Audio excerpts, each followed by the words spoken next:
नमस्कार दर्शकों, मैं आर्यश अग्निहोत्री आप सबका स्वागत करता हूं। दर्शकों, आज हम बात करेंगे कन्या राशि वालों के बारे में। कन्या राशि वालों के लिए वर्ष 2024 कैसा रहने वाला है। वर्ष 2024 में कौन से बड़े ग्रहों का राशि परिवर्तन होगा, बड़े ग्रहों के राशि परिवर्तन से आपके जीवन में क्या बदलाव देखने को मिलेगा। हम बात करेंगे आपके संपूर्ण क्षेत्रों के बारे में, स्वास्थ्य के बारे में, धन के बारे में, नौकरी के बारे में, व्यापार के बारे में, शिक्षा के बारे में, संतान के बारे में, लव लाइफ के बारे में, वैवाहिक जीवन के बारे में, कंपटीशन के बारे में, भाग्य के बारे में, लाभ हानि के बारे में, विदेश यात्राओं के बारे में, आदि हम सभी क्षेत्रों के बारे में विस्तार से जानने वाले हैं। तो आइए जानते हैं। उससे पहले यह समझिए कि यह फलादेश चंद्र राशि पर आधारित है। नाम राशि के आधार पर भी जान सकते हैं और लगन राशि के आधार पर भी जान सकते हैं। ये जो आप कुंडली देख रहे हैं, जनवरी 2024 की कुंडली है कन्या राशि वालों के लिए और कन्या लग्न वालों के लिए। कन्या राशि के अनुसार से यदि हम ग्रहों की स्थिति के बारे में बात करें तो बुध और शुक्र आपके तीसरे भाव में प्रारंभिक जनवरी के महीने में गोचर देखने को मिलेगा। लेकिन बुध जो है 7 तारीख को राशि परिवर्तन करेंगे, चौथे भाव में आ जाएंगे। शुक्र फरवरी में राशि परिवर्तन करेंगे। सूर्य आपके चौथे भाव में 14-15 तारीख तक जनवरी के महीने में गोचर करेंगे। उसके बाद मकर संक्रांति के दिन लगभग 14-15 तारीख को सूर्य आपके पंचम भाव में गोचर करेंगे और मंगल जो है फरवरी के महीने में गोचर करेंगे पंचम भाव में।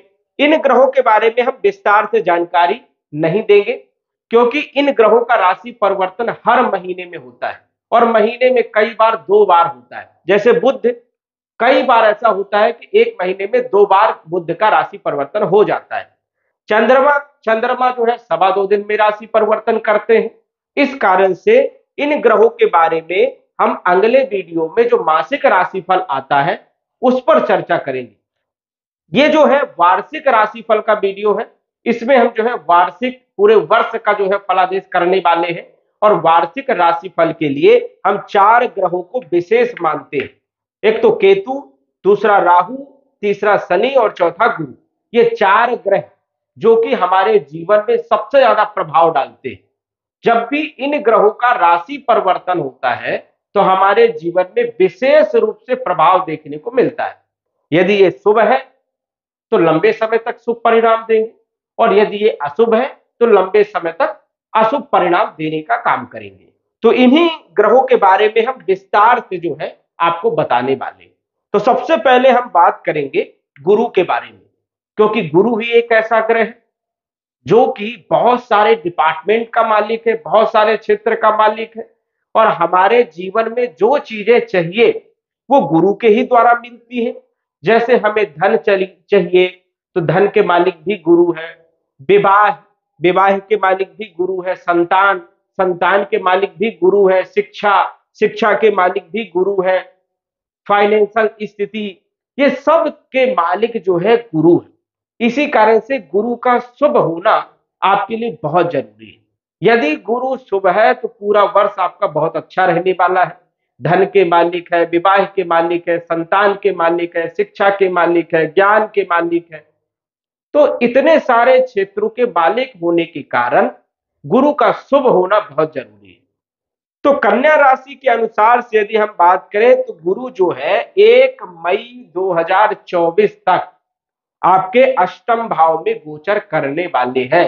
1 जनवरी 2024 से 1 मई 2024 तक गुरु आपके अष्टम भाव में गोचर करेंगे।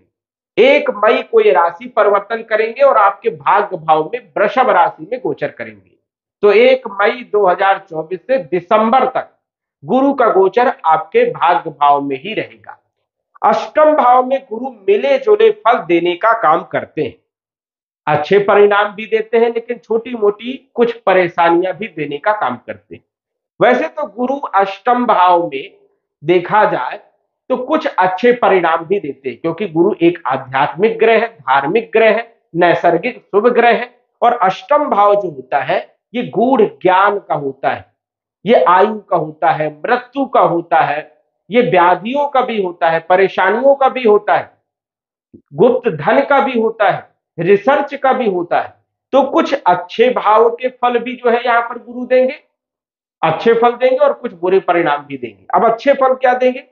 आध्यात्मिक बनाने का काम करेंगे, धर्म कर्म में रुचि को जागृत करने का काम करेंगे, गूढ़ ज्ञान प्राप्त करवाने का काम करेंगे, समाज सेवी बनाने का काम करेंगे, कहीं ना कहीं जो है धर्म शास्त्र में भी जो है रुचि बढ़ाने का काम करेंगे यहाँ पर गुरु, और धन देने का काम करेंगे। यदि कहीं पर कोई धन आपका फंसा हुआ है, गड़ा हुआ है, तो रिकवरी भी करवा करके देने का काम करते हैं, तो धन के लिए अच्छे माने जाते हैं।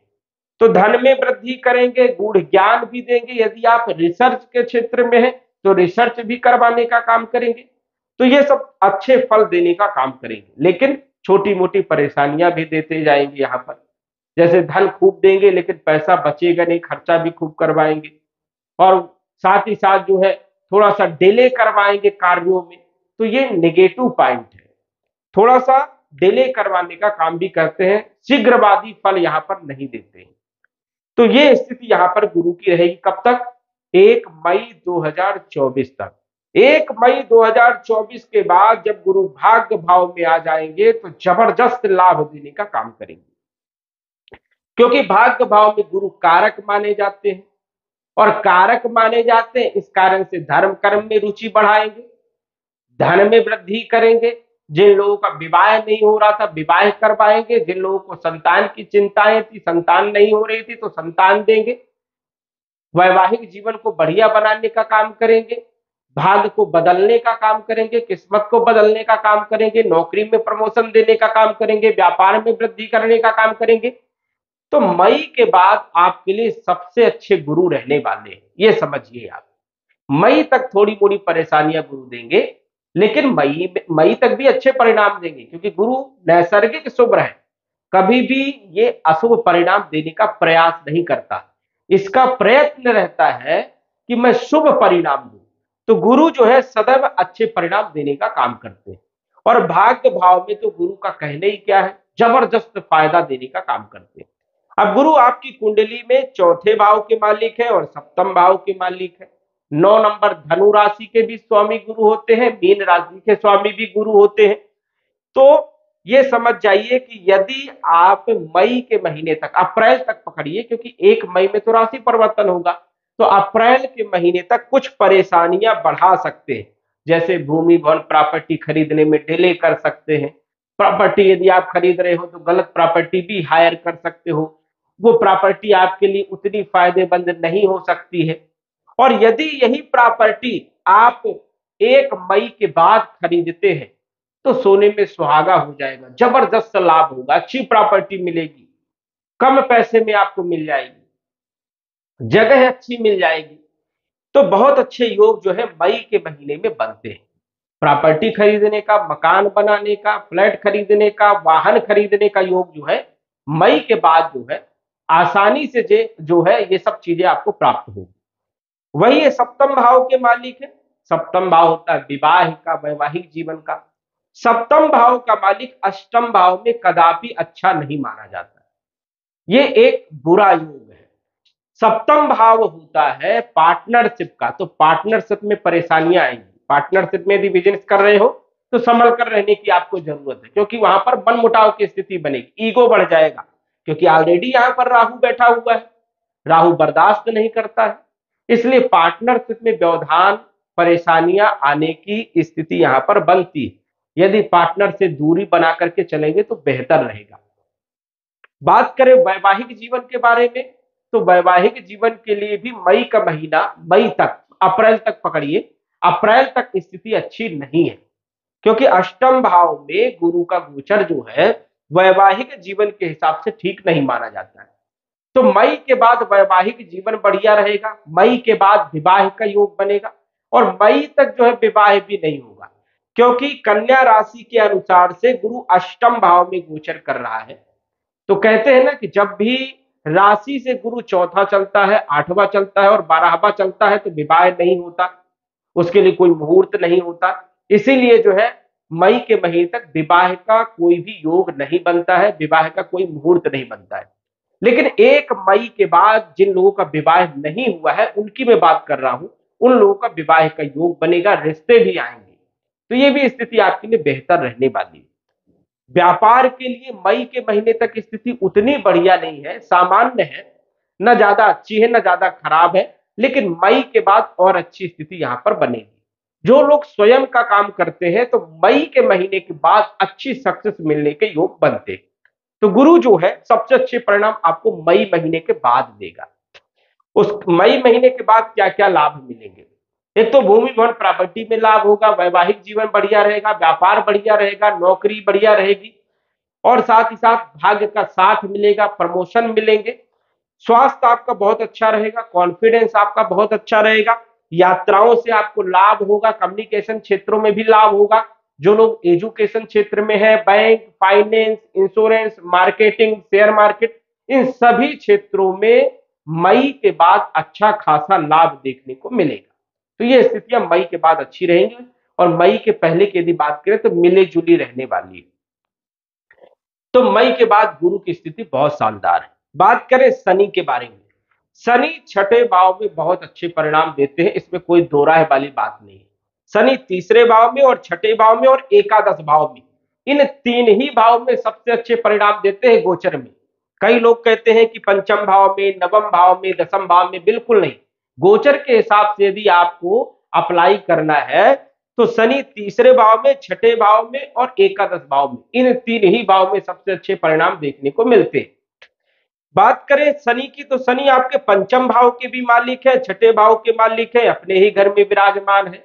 शिक्षा के लिए बहुत अच्छे हैं क्योंकि पंचम भाव के मालिक है, संतान के लिए बहुत अच्छे हैं, प्रेम संबंध के लिए अच्छे हैं, साथ ही साथ फाइनेंशियल स्थिति के लिए भी बहुत अच्छे हैं। छठे भाव में विराजमान है, छठा भाव रोग ऋण शत्रु का कंपटीशन का होता है, तो रोगों को दूर करेंगे, शत्रुओं को परास्त करेंगे, कोर्ट कचहरी के मामले में विजय दिलाएंगे, और साथ ही साथ कंपटीशन में सफलता देंगे। नौकरी का योग बनेगा, जिन लोगों के पास नौकरी नहीं है 2024 में नौकरी लग जाएगी, नौकरी के अच्छे योग है। तो यहां पर शनि सबसे अच्छे परिणाम देने का काम करते हैं। शत्रु यदि परेशान कर रहे हैं तो समझ जाइए कि 2024 से शत्रु अपने आप या तो शांत हो जाएंगे या तो उनको सबक मिल जाएगा। यदि किसी ने पैसा लिया है वो दे नहीं रहा है तो रिकवरी भी यहां पर होते हुए नजर आएगी 2024 में। कुल मिलाकर के देखें तो शनि जो है पूरे वर्ष भर जनवरी से दिसंबर तक अच्छे परिणाम देने वाले हैं, इसमें भी कोई संशय वाली बात नहीं। देश विदेश की यात्राएं भी करवाएंगे क्योंकि विदेश भाव को देख रहे हैं, तो विदेश की यात्राएं भी करवाने का काम करेंगे। राहु के बारे में यदि बात करें तो सप्तम भाव में राहु मिले जुले परिणाम देते हैं, ये यहां पर कोई खास उतने अच्छे परिणाम नहीं देते हैं। एक तो वैवाहिक जीवन में समस्या पैदा करने का काम करेंगे, दांपत्य जीवन में समस्याएं पैदा करने का काम करेंगे, व्यापार में उतार चढ़ाव की स्थिति पैदा करने का काम करेंगे, दैनिक आय में जो है उतार चढ़ाव की स्थिति रहेगी, और आपको कंफ्यूज करने का भी काम करेंगे, भ्रमित करने का भी काम ये करेंगे, क्योंकि आपके राशि पर राहु की पूर्ण दृष्टि है और केतु आपके राशि में विराजमान है। थोड़ा कंफ्यूजन वाली स्थिति रहेगी। कोई भी काम यदि करना चाहते हो तो मन में दो प्रकार के मन आपके बनेगी, करूं ना करूं, करूं ना करूं, और उसका समय निकल जाएगा। इस प्रकार की स्थिति यहां पर जो है राहु पैदा करते हैं और पति पत्नी में टकराव पैदा कर देते हैं। इसलिए राहु का आपको उपाय भी करना चाहिए। लेकिन सप्तम भाव का राहु अचानक व्यापार में बड़े बड़े लाभ भी कभी कभार दे देता है, लेकिन उसके साथ भी परेशानियां लगा देता है। इसलिए राहु आपके लिए जो है अच्छे और बुरे दोनों प्रकार के फल देने वाले हैं, इसलिए थोड़ा सा सावधान भी आपको रहना है, राहु की उपाय भी करना है। लाभ आपको क्या क्या देगा? राहु की पांचवी दृष्टि लाभ भाव में होने से अचानक बड़े बड़े लाभ देने का काम करता है। अचानक प्रमोशन करवा देना, अचानक प्रगति कर देना, अचानक राजनीति में बड़ा पद दे देना, ये सब क्षेत्रों में अचानक जो भी करेगा तो करेगा। वही जो है कंफ्यूज वाली स्थिति भी पैदा करेगा। कई बार जो है आपके हाथ से कुछ चीजें वैसी चली जाएगी जो मिलने वाली थी, कम मेहनत में आसानी से मिलने वाली थी, वो आसानी से चली जाएंगी, आप जो है कुछ कर नहीं पाएंगे। तो ये स्थिति भी राहु जो है बनाने का काम करेंगे, और केतु भी सपोर्ट करेंगे इस चीज के लिए। तो ये नकारात्मक स्थिति है। राहु की नवम दृष्टि तीसरे भाव में खूब मेहनत करवाने का काम करती है। ये जो दृष्टि है संघर्ष करवाएगी, लेकिन यही मेहनत आप सोशल मीडिया के थ्रू करते हैं तो जबरदस्त लाभ मिलेगा।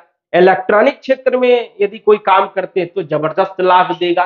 क्रिएटिविटी से जुड़ा हुआ कोई भी काम करते हो तो जबरदस्त लाभ देने का काम जो है सप्तम भाव का राहु करता है। तो ये भी आप कर सकते हो। विदेश जाना चाहते हैं तो भी समय आपके लिए बेहतर है। बात करें केतु के बारे में, केतु भी भ्रमित करने वाला काम करता है, क्योंकि इसका सिर्फ जो है धड़ है और दिमाग से कोई भी काम ये यहां पर नहीं करवाता है, क्योंकि इसके पास दिमाग नहीं। तो केतु भी यहां पर जो है असमंजस वाली स्थिति में रखता है, कई बार करूं और ना करूं की स्थिति यहां पर पैदा करता है और भ्रमित करवा करके केतु भी यहां पर रखता है। कई बार अच्छी अच्छी स्थितियां अपने से गुजर जाती है और अब अपन उसका लाभ नहीं ले पाते हैं, तो ये स्थितियां भी रहेंगी। जब गुरु आपका भाग्य भाव में आएगा तो ये स्थितियां क्लियर हो जाएगी, क्योंकि गुरु की दृष्टि यहां पर पड़ जाएगी। तो मई तक जो है थोड़ी जो है कंफ्यूजन वाली स्थिति यहां पर देखने को मिल रही है। केतु पंचम दृष्टि डालेंगे पंचम भाव में, और केतु की दृष्टि उतनी कारगर नहीं मानी जाती है, लेकिन फिर भी शिक्षा, संतान, प्रेम, विवाह के लिए अच्छी है, वैवाहिक जीवन के लिए भी अच्छी है। और भाग्य भाव में दृष्टि होने के कारण धर्म कर्म में रुचि बढ़ेगी और कई बार नौकरी में प्रमोशन, नौकरी में सैलरी में वृद्धि, नई नौकरी के योग बनाने का काम करेंगे।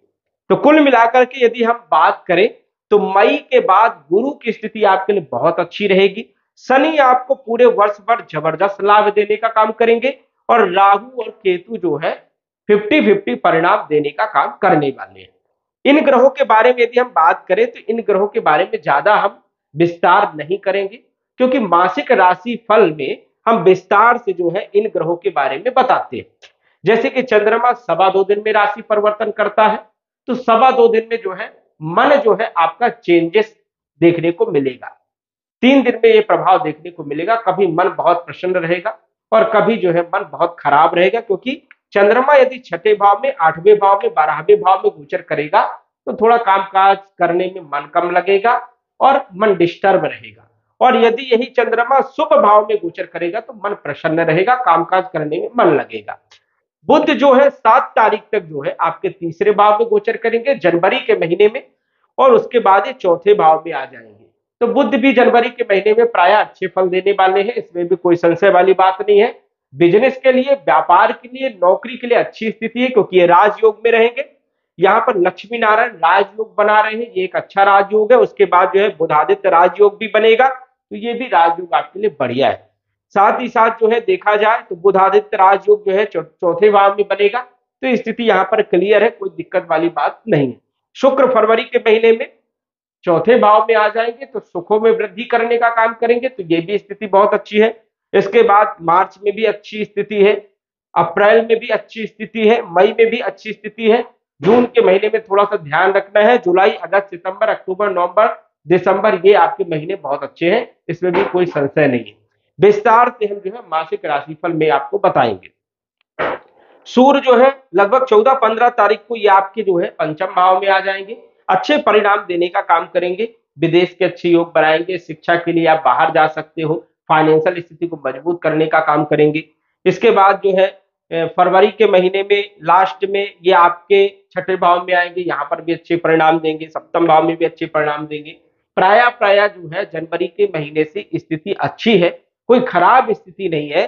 जनवरी, फरवरी और मार्च का महीना शानदार बीतने वाला है, इसमें भी कोई संशय वाली बात नहीं है। आगे के महीनों में कुछ जैसे कि छठे भाव में, अष्टम भाव में ग्रहों का गोचर रहेगा तो थोड़ा सा बाधाएं यहां पर उत्पन्न करेंगे, उसके बाद जो है अच्छे फल देने का काम करेंगे। कुल मिलाकर के यदि हम बात करें तो आपके लिए जो राशि फल है वो जो है मध्यम है। आपके फायदे के लिए देखा जाए तो शनि और गुरु इन दोनों का अच्छा परिणाम आपको देखने को मिलेगा। राहु और केतु ये 50-50 रहने वाले हैं और अन्य ग्रहों का भी आपको अच्छा सपोर्ट देखने को मिलेगा, लेकिन राहु का उपाय आप जरूर करें। ओम राम राहवे नमः इस मंत्र का जप भी करें, सिद्ध कुंजिका स्तोत्र का पाठ भी करें, जिससे राहु और केतु आपके अच्छे रहें और अच्छे परिणाम दें। यदि ये ग्रहों का बदलाव आपके ऊपर देखने को नहीं मिलता है तो कहीं ना कहीं जो है लंबे समय से दशा और अंतरदशा या तो खराब ग्रह की चल रही है, मारक ग्रह की चल रही है, इसी कारण से ग्रहों का बदलाव आपके ऊपर देखने को नहीं मिलता है। तो कुंडली का विश्लेषण करवा करके सटीक जानकारी आप प्राप्त कर सकते हैं। तो दर्शकों, आज बस इतना ही। धन्यवाद। यदि आप अपनी कुंडली का विश्लेषण घर बैठे करवाना चाहते हैं तो दिए गए व्हाट्सएप नंबर से संपर्क करें। साधारण फीस जमा करके आप अपनी कुंडली का विश्लेषण फोन के माध्यम से घर बैठे ही करवा सकते हैं और जान सकते हैं अपने भूत, भविष्य और वर्तमान के बारे में। धन्यवाद। WhatsApp number 94798939।